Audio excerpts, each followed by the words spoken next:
मां की अवंदना के बाद हम इस कार्यक्रम को विधिवत प्रारंभ करते हैं और प्रारंभ करने के पूर्व आपको कवियों को एक बार संचालक होने के नाते, सूत्रधार होने के नाते मेरे हिसाब से मैं परिचय करवा दूं।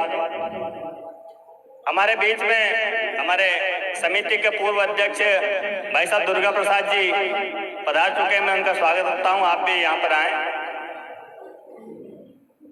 कवियों का परिचय इस प्रकार है, माता बहनें पधारी हुई है, शायद उनका टाइम सही है, हमने कार्यक्रम जल्दी प्रारंभ कर दिया है, माफी चाहते हैं। आप बहुत बढ़िया सुन रहे हैं। आप सभी को प्रणाम करता हूं, जो पीछे बैठे हैं उनको प्रणाम करता हूं, जो इधर बैठे हैं उनको प्रणाम करता हूं, जो लेट आ रहे हैं आपको प्रणाम करता हूं। सब प्रणाम इसलिए करता हूं कि चुनाव अभी अभी बीता है और चुनाव के बाद प्रणाम करने से, हाथ जोड़ने से लोगों की सरकार बन जाती है। तो हम भी कवि हैं, आपको प्रणाम कर करके अपनी भी 1-2 घंटे के लिए सरकार बना लें।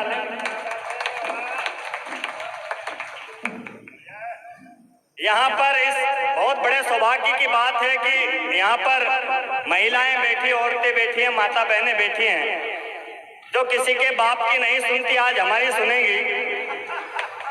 आपको भी प्रणाम करते हैं। इधर पुरुष लोग बैठे हैं, बेचारा अनमने घबराए हुए बैठे हैं। आपको डरने की बात नहीं, आज हमारी गारंटी, आपको कुछ नहीं कहेंगे।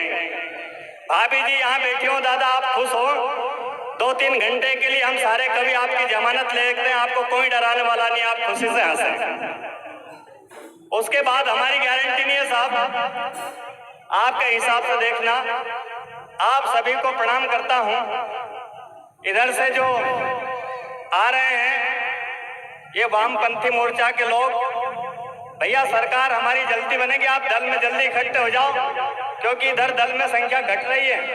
240 का ही बहुमत आया है, पूर्ण बहुमत नहीं मिला है, अभी इधर जगह खाली है, इसको पूरित करो। बहुत बढ़िया सब बैठे हैं। इधर बाली सुग्रीव की तरह पहाड़ पर बैठे हुए आप सभी श्रोताओं को प्रणाम करता हूं। सभी को प्रणाम करने के बाद कवियों का एक बार आपको परिचय करवा देता हूं।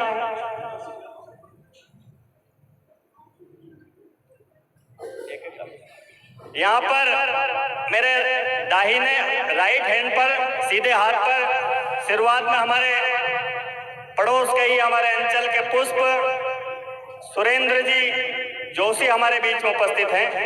आप एक बहुत अच्छे कलमकार होने के साथ ही लोगों का निःशुल्क और अच्छा इलाज भी करते हैं। आप पुनीत कार्य करते हैं लोगों का निःशुल्क। सांप, दीवड़ा, बिच्छू जो भी काट खाए आप इनसे मिलें, आपका निःशुल्क फोन पे इलाज हो जाएगा। ये मेरा इनका निःशुल्क विज्ञापन भी कर रहा हूँ सुरेंद्र जी का।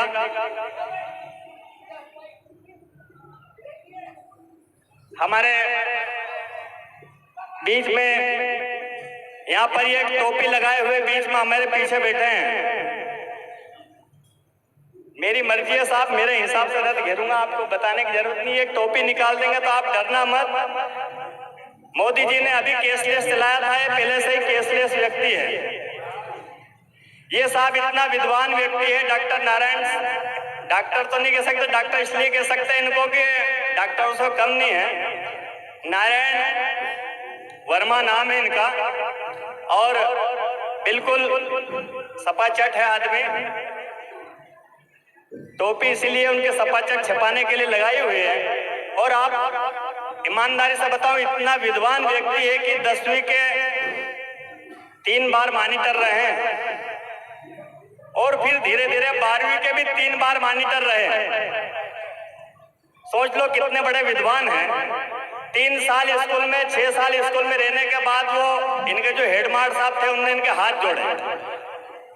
ऐसे नहीं जोड़े, ऐसे तो साधारण आदमी जोड़ता है, उनने ऐसे भी नहीं जोड़े, ऐसे जैन मुनि जोड़ते हैं, उनने डायरेक्ट ऐसे जोड़े। इनको बुला के मेरे बाप तेरे मारे हम घबरा गए हैं, तो इनको वही मास्टर बना दिया। अब ये खड़ीक में मार साहब, इनके लिए जोरदार ताली बजाओ। नारायण जी वर्मा निर्मल स्वभाव के हैं, आपको अपनी कविताओं से आनंद देंगे। हमारे इधर मेरे राइट हैंड पर ही एक नाम होता है स्वर्गीय श्री लाड़ा सिंह जी गुर्जर, जो हमारे मालवा की पहचान थे, और उन्होंने जो हमारे बीच में जो कविता का पुष्प बोया था, आज वो वट वृक्ष हो गया है, और उन्हीं के ही दिया हुआ एक पुष्प हमारे बीच में है। नाम होता है डॉक्टर ऋतुराज गुर्जर। अब जब डॉक्टर तो लग गया आगे, ऋतुराज भी अच्छा है, पर जब पीछे गुर्जर लग जाता है तो आप खुद समझ जाते हो कि डॉक्टर कैसा इलाज करता होगा। और डॉक्टरों की साहब लीला अपरंपार है, इनके क्या बताएं, इनका वर्णन करें। डॉक्टरों का तो यूं डर लगता है, कोरोना अभी बीता है, हम जो भाग्यशाली थे वो साहब हमारे सामने जीवित बचे हुए हैं। उस समय डॉक्टरों ने जिनको बचा लिया वही बचे हुए, बाकी जिनको डॉक्टर नहीं संभाल पाए वो हमारे बीच में नहीं है, वो कभी सम्मेलन नहीं सुन पाए। उसमें हमारी कोई गलती नहीं है साहब, ये डॉक्टरों की और उनकी गलती है। डॉक्टरों का एक घटना मुझे याद आती है साहब। एक बार क्या हुआ, हमारे पुलाई से इंदौर के लिए एक आदमी एक पेशेंट को ले गया, और डॉक्टरों को जब जल्दी रहती है ना, उनका कोई भरोसा नहीं है, जल्दी जल्दी वो पेशेंट जिसको ले गया था नहीं, वो जो ले गया था उसके ऑपरेशन कर दिया। अब ऑपरेशन कर दिया, उसको 3 दिन में होश आया। उसने कहा कि डॉक्टर साहब मेरे को क्या हुआ था, मैं तो खुद पेशेंट लेकर आया था। अब डॉक्टर घबरा गया, उसने घबराहट में बोला, डॉक्टर ने कह रहे तुम्हारे पेट में पत्थरी थी, हमने निकाल दी, अब तुम घर जा सकते हो। वो मरीज घर चला गया। दूसरे दिन मरीज वापस आया कि डॉक्टर साहब मेरे को क्या है कि बार बार यहाँ आधे घंटे में पेट झुंझुना रहा है, हिल रहा है। अब डॉक्टर घबरा के बोला कि नर्स से कि नर्स मैंने तेरे को कहा ना कि मोबाइल घूमने की रिपोर्ट मत लिखा है, किसी पेशेंट के पेट में रह गया हो। डॉक्टर ने टाँके खोले, मोबाइल निकाला, जल्दी जल्दी में फिर टाँके लगाए, पेशेंट से बोला कि अब तुम घर जाओ। पेशेंट घर आ गया। पेशेंट फिर दूसरे दिन वापस डॉक्टर के पास गया कि डॉक्टर साहब मेरे को यहाँ कुछ बार बार गड़ रहा है, चुभ रहा है। डॉक्टर चिल्लाते हुए नर्स से बोला कि नर्स मैंने तेरे को कहा था ना कि कैंचियां गिन के रखा कर, किसी पेशेंट के पेट में रह गई होगी। डॉक्टर ने टाँके खोले, कैंची बाहर निकाली और फिर टाँके लगाने लगा, और वो पेशेंट जो था हमारा दुर्गा प्रसाद दादा सरी का था, उसने बोला कि डॉक्टर साहब एक काम करो, टाँके मत लगाओ, चेन ही लगा दो। तो डॉक्टर की माँ साहब ऐसी लीला है, पर ये हमारा जो डॉक्टर है ये कविताओं का डॉक्टर है, दिल का डॉक्टर है, भावनाओं का डॉक्टर है। आपको शानदार कविता भी सुनाता है और आनंद भी देता है। हमारे बीच में इधर आगे चले तो भाई योगेश जी समदर्शी, बिल्कुल समदर्शी बाबा की तरह आप देख रहे हैं झोला। ये पहले कविता नहीं पढ़ते थे साहब, ये भी मोदी जी सरी के हिमालय में चले गए थे। फिर इनको हिमालय घूमने हमारे भाई सुल्तान जी उधर गए, तो इन्होंने बोला कि यार बाबा तुम यहाँ क्या पढ़े हो, हमारे साथ चलो, हम कवि हैं, आप कविता पढ़ना। तो इन्होंने कहा बिल्कुल, कविता का तो मेरे को भी शौक था साहब, पर ये डॉक्टर रामजी मनावसरी के बड़े बड़े कवि हमारा क्रम नहीं आने देते, तो मैं घबरा के तपस्या करने चला गया था। तो फिर इनने गारंटी ली सुल्तान भाई ने कि नहीं आपको कोई तकलीफ नहीं होगी, आप हमारे साथ घूमते चलो। तो ये आज देश भर में भाई साहब योगी जी समदर्शी जी कविता पाठ कर रहे हैं।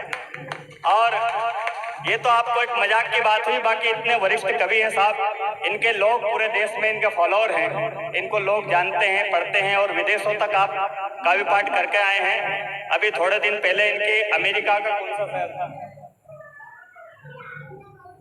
मेरे को नाम याद नहीं है, वहां पर भाई साहब की कविता पाठ हुई थी। ऐसे अंतर्राष्ट्रीय कवि हमारे बीच में उपस्थित है, आपका स्वागत करते हैं शनि धाम की धरती पर। हमारे बीच में गीत गजलों की मलिका जिसे बोले, आप जिनको यहाँ पर सुनेंगे भी सही और देखने का भी आनंद ले सकते हैं, ऐसी कलरफुल टीवी आपके बीच में उपस्थित है, जिनका नाम होता है अनीता नाग। अच्छा, संगीता नाग, संगीता नाग उनका नाम है, और आपको बहुत बढ़िया कविताएं सुनाएगी, आनंद देगी।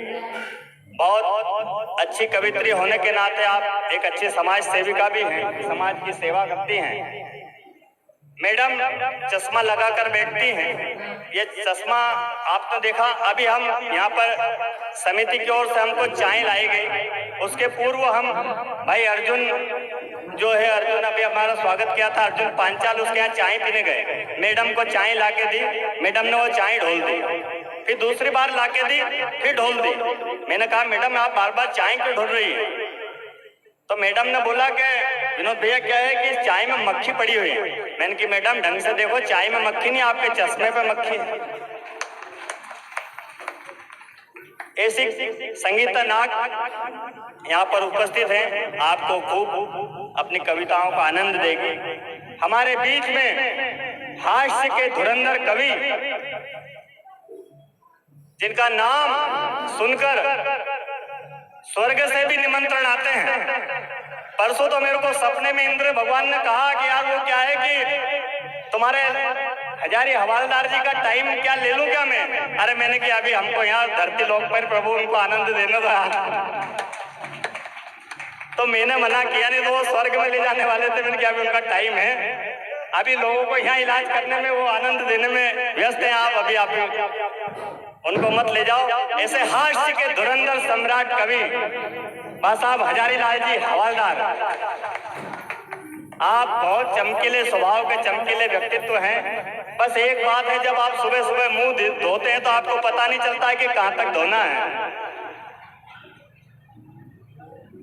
ऐसे शानदार हास्य के धुरंधर कवि और अंत में हम सबके मार्गदर्शक, देश के सशक्त संचालक, कवियों के अग्रज कवि, हम सबके मार्गदर्शक डॉक्टर रामजी मनावत हमारे बीच में उपस्थित हैं।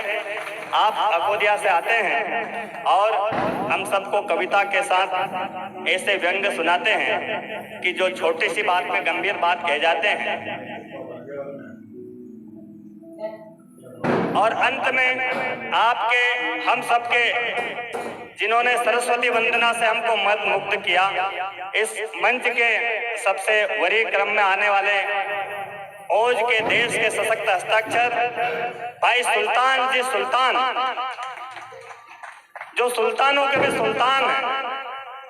अब सुल्तान के नाम से ऐसा मत समझ जाना कि ये मोमेडियन है, ये आपकी बिरादरी के हैं, ठाकुर समाज के हैं, ठाकुर समाज का ये गांव है। ऐसे सुल्तान जी सुल्तान आपके बीच में उपस्थित हैं, औज के सशक्त हस्ताक्षर हैं, देश की बात करते हैं, राष्ट्र की बात करते हैं, वीरों की बात करते हैं और अपने मन की बात करते हैं, अपने जन की बात करते हैं और कविता के बाद अपने धन की बात करते हैं। ऐसे हमारे वरिष्ठ कवि भाई सुल्तान जी सुल्तान। और मैं आपका छोटा सा नन्हा सा कवि विनोद आनंद आपको प्रणाम करता हूं। यहाँ पर सभी पधार चुके हैं, सभी भाई साहब बैठ जाओ, ये स्थान पूरित करो। सरकार हमको पूरी बनानी है, अल्पमत में सरकार रहने नहीं है। कल लोकतंत्र का महापर्व बीता, उसके परिणाम आए और जब जनता जनार्दन परिणाम देती है और किसी को सप्लीमेंट्री देती है तो उस बच्चे को जिस प्रकार दुख होता है, ऐसा आज सरकार बनाने में हमारी शासन को भी, हमारे पार्टियों को भी दुख पहुंचा है। तो आप हमको भी जब पूरा शासन बनाते तो सारे लोग तालियों से हमारा स्वागत करें और बताएं कि हम इस कार्यक्रम को प्रारंभ करें। भैया इधर का जो कोना है, इनको क्या हमसे दुश्मनी है क्या? थोड़ी जोर से बजाओ यार, जोर से एक बार ताली बजा दो। बोलो शनिदेव महाराज की, शनिदेव महाराज की। तालियां जोर से बजाना चाहिए साहब। इससे एक तो ये फायदा है कि जो मच्छर है वो भग जाते हैं, खून की चाल बढ़ती है और बहुत सारे फायदे हैं। जैसे अपना सामने वाला ताली नहीं बजाते, उसकी पीठ बजाते तो वो जागता रहे। भाई साहब उधर मोटरसाइकिल से लेकर आ रहे हैं, आपको भी प्रणाम करता हूँ। उधर ट्रैक्टर वाले भैया आपको भी प्रणाम करता हूँ, छोड़ मत देना उनको, बाल्टी वाले को। और उधर वो साहब लठ लेकर आ रहे हैं। अरे कोई नहीं आ रहा है, मैं तो ऐसे आपको हंसाने के कर रहा हूँ। आप बैठे रहो, कोई मारने वाला नहीं, हम बैठे हैं। दादा चट्टे में आ गए, नींद में से खड़े होके आए क्या? बैठ जाओ बैठ जाओ, आराम से आनंद लो। आज मस्ती होनी, आनंद होना है, आनंद भरपूर लेना है।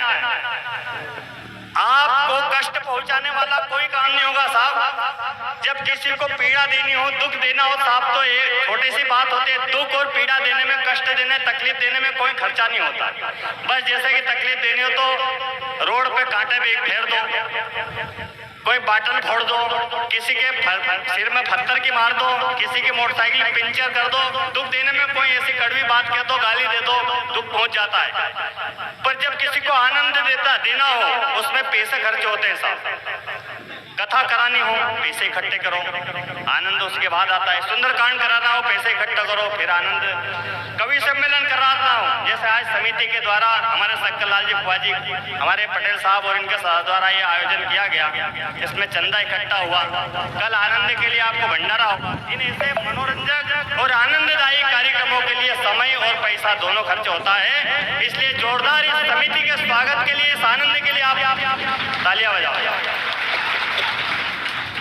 और आनंद देने की